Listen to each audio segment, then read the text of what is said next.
Hi, I'm Jennifer, and this is my daughter Evelyn, and we are going to do some nature journaling today. What are we going to nature journal about? Garter snake. That's right, the garter snake. So grab your journals and a pencil and come along with us.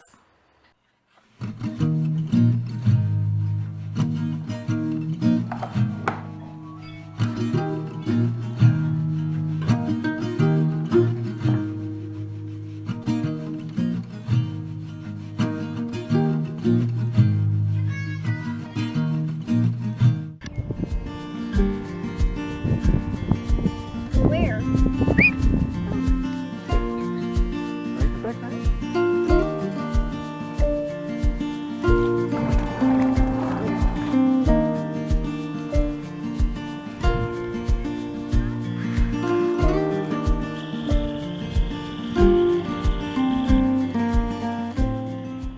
Okay, what did we see on our nature walk? A garter snake. That's right, a garter snake.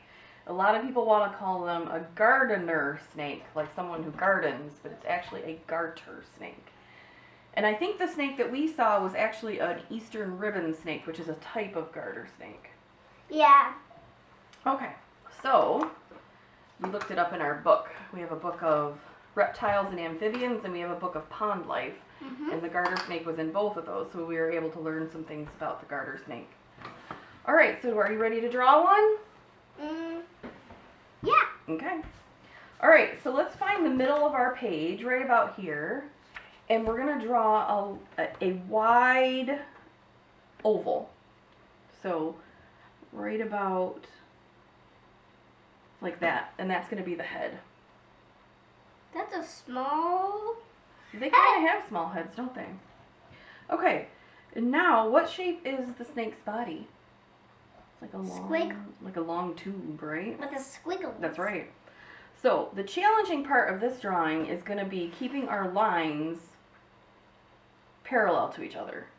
So let's start with our top line, and we'll have the snake's body kind of curve around like this, like a C. Okay? It actually kind of looks like an E. It does. And then the snake's neck kind of comes down a little bit, and then it goes back. So let's try and keep our line from this point to this point the same, all the way around this curve. Getting a little skinny there, that's okay. Okay, then let's have him curve back up this way.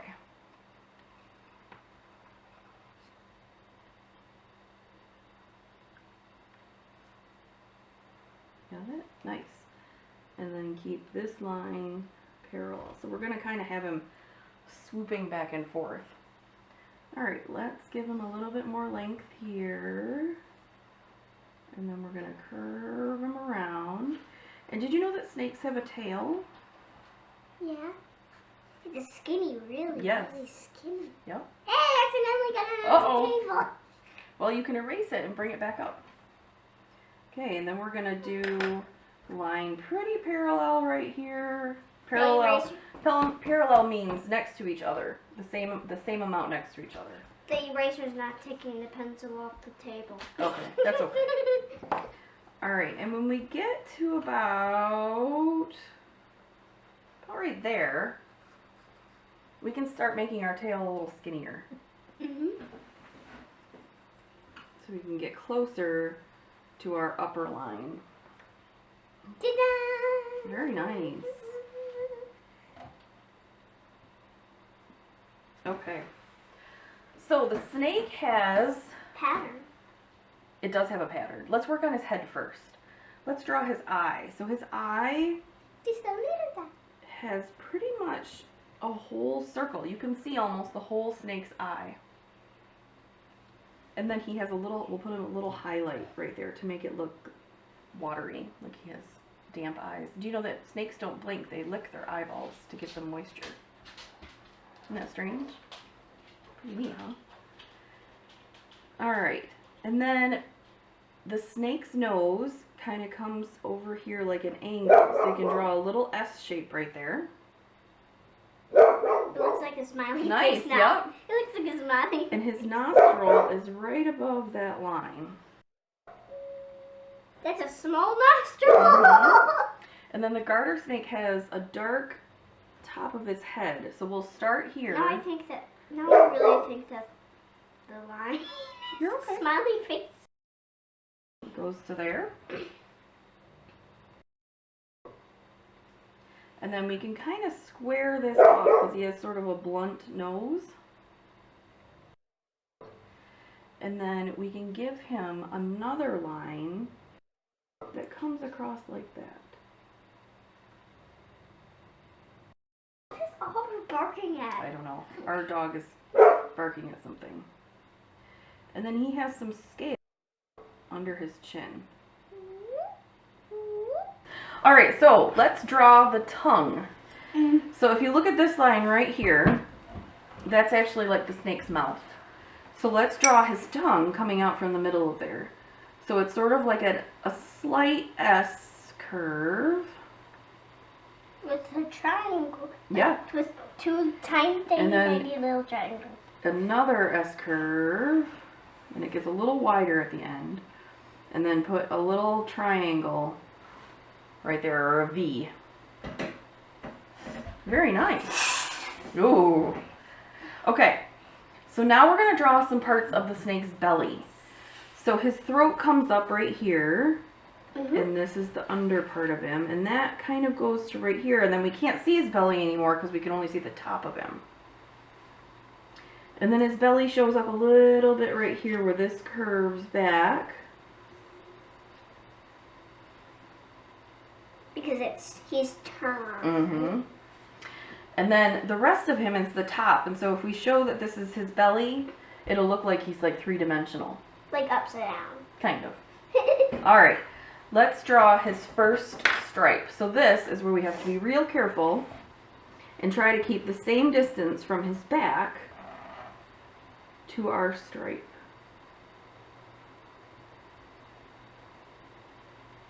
And we're going to just follow his shape. And then you can keep the same distance from his belly. It's kind of like drawing a maze, isn't it? Mm-hmm.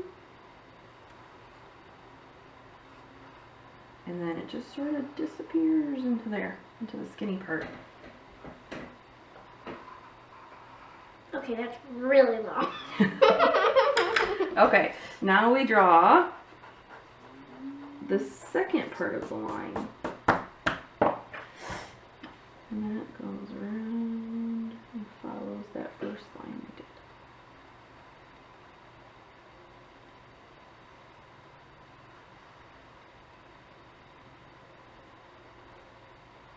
And then we're going to do it again. We're just going to show one stripe. I believe that the ribbon snake has 3 stripes, but we'll just draw one stripe for our purposes.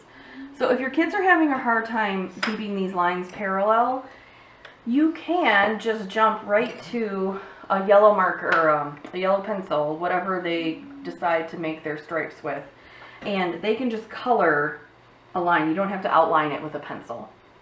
Okay, are you ready to do your outline?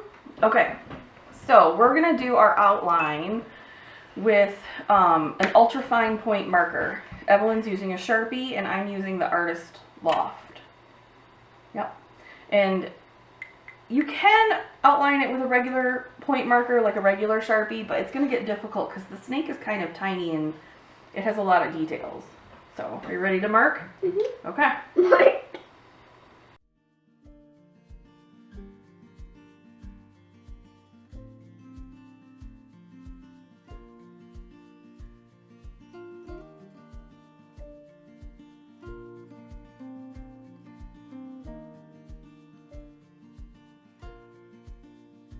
Okay, are you done outlining? Yep. Okay, now what should we do? Erase the pencil line. Very good, alright.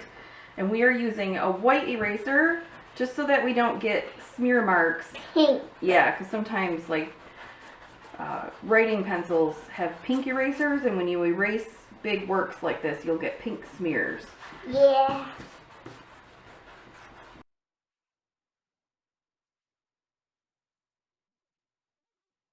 Okay, so today we are going to color our snake with Pencil. color pencils. And I have kind of a range here of light to dark sort of mustardy yellows, and I have some cool toned browns, and I have a warm toned gray. And I really feel like those are the colors of the garter snake. Oh, and we need red for his tongue, don't we? We'll get that. But I also wanted to point out, this is a colorless Prismacolor blending tool. It's a blending pencil. It has no pigment. Oops. I was using a pink pencil before this. But it has no pigment in the lead, but it helps to blend your colors. And if you notice when you color with colored pencils, you get those little white speckles where the paper is showing through. If you use this, it will smear all of that waxy pencil together and make it one solid color. You can also use a white pencil for this, but that will lighten your color slightly. So if you want to blend your colors without lightening them, I suggest that you can get one of these. And these are really inexpensive. It's probably like $2 for a pencil like this. Or 3. So the number is, it would be PC for Prismacolor 1077. Okay, are we ready to color? Okay. I already did my tongue. Oh, you did your tongue? Very nice.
Okay, so what else does our drawing need?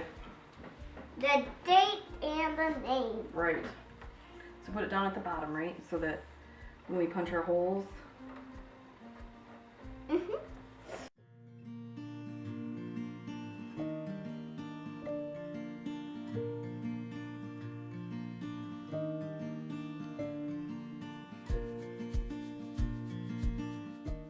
Okay, so Evelyn is going to do her 3 sentences that she writes on the back of every journal page of things that we learned about the garter snake. So we either document some kind of behavior the thing that we were studying has, something we noticed, or we'll come back and look some facts up about it, and then Evelyn gets to record 3 things that she learned about that animal, plant, or whatever it was that we saw in nature, right? Okay. And I use this lined template that I got off of Amazon, and I will put the link in the description of what it is. So what's the first fact that we learned about garter snakes?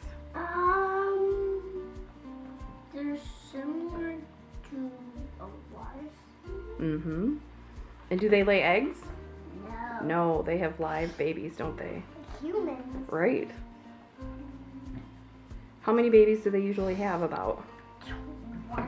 20 babies. Or more. Yeah, that's a lot of babies.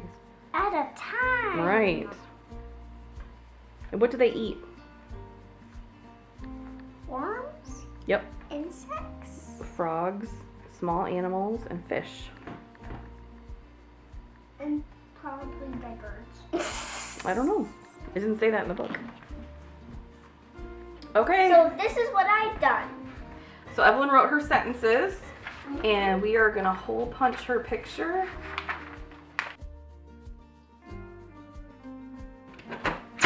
Okay.